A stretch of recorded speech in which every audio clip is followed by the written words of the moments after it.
Tempur dari senjata self-propelled MSTAS menghancurkan posisi kamuflase Angkatan Bersenjata Ukraina.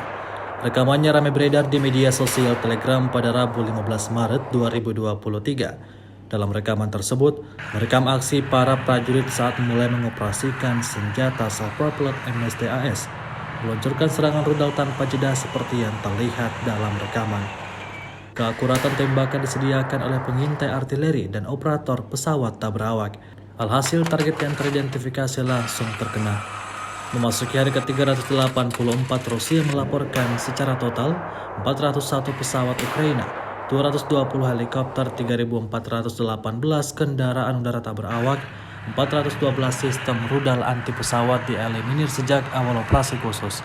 Dari kubu Kiev, Kementerian Pertahanan Ukraina melaporkan 740 tentara Rusia dieliminir dalam 24 jam terakhir.